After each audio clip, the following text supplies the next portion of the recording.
Dá uma olhada nisso daqui. Não existe correlação a riqueza de alguém com a pobreza de outra pessoa. Existe. Não existe. Sim, existe correlação e eu vou te explicar o porquê. Meu nome é Presley, eu sou economista e mestre em economia e falo aqui nas redes sociais de economia para pessoas reais, então já me segue por aqui. A gente está inserido no modo de produção capitalista e tudo que eu vou falar aqui não é nenhum julgamento se está certo ou se está errado, estou apenas mostrando os fatos como bom adulto e economista que sou. Quando a gente está falando sobre o modo de produção capitalista, para que você tenha lucro, você precisa extrair o máximo que você consegue dos fatores de produção. E quais são ali de uma forma muito bem resumida? Nós temos a tecnologia, nós temos a matéria-prima, que pode ser chamada de capital, e também a mão de obra. Então, para que a sua riqueza, o seu acúmulo de lucratividade aconteça, você tem que melhorar ou a tecnologia, ou melhorar a forma de comprar matéria-prima, ou melhorar a forma que você remunera, a forma que isso fique bom para você e não para outra pessoa. Porque afinal de contas, a ideia do capitalismo, por definição, é aumentar sempre a sua margem de lucro. E é aqui que mora o negocinho que o Flávio Augusto não consegue entender.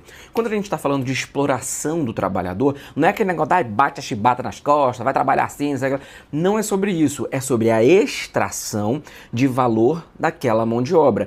Embora seja diferente a forma que a gente enxergue, comprar uma farinha mais barata para fazer bolo tá da mesma forma, tá da mesma proporção que pagar uma mão de obra mais barata. Você consegue diminuir o seu custo e aumentar a sua margem de lucro.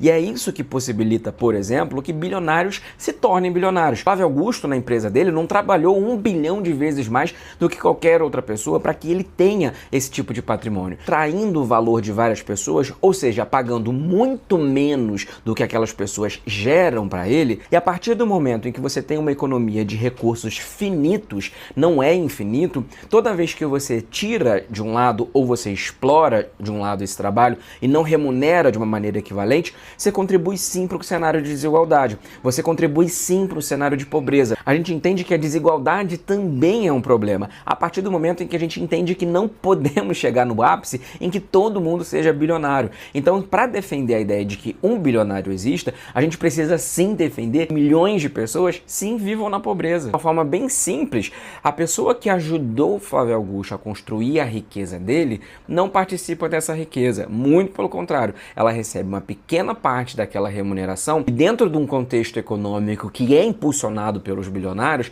ele acaba entrando nessa situação de pobreza também. A gente está falando de uma economia em que os recursos são escassos. Inclusive, esse é o significado da economia, que é a ciência que estuda a alocação dos recursos escassos. Compartilha esse vídeo aqui com alguém que precisa saber disso e salva também, porque eu sei que tu vai querer assistir depois. Beijo no coração.